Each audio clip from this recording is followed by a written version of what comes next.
现在第一杯是献祭给祖先，第二杯是要由头目圣贤一先生来用来祭告之用。好，我们现在看到头目所做的是祭告山川、祭告祖灵的一个仪式。接着呢，头目端起的第二杯酒，要献给现场所有的朋友，献上部落族人浓浓的心语祝福，由头目带领。幸好今天能够在这边代表林务局，那包含我们的台东林管处的卢处长跟同仁，大家在这边进行一个这么有意义的仪式。其实部落里面现在小米也成为很重要的一个部落作物。事实上，各个部落所种植的小米不是只是拿来吃或酿酒而已。在很多的这个原住民族的部落，它里头不同的这个生命礼俗或者是岁时的祭仪，所用的小米都是不同的品种。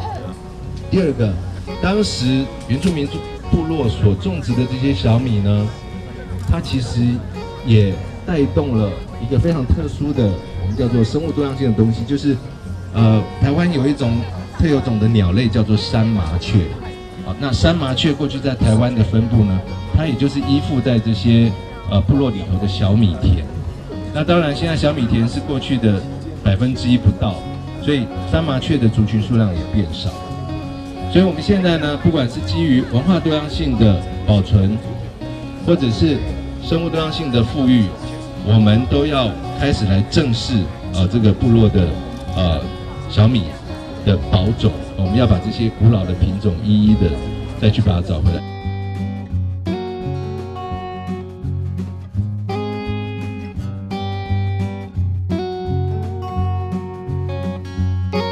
接着呢，我们就要请贵宾来饮莲杯。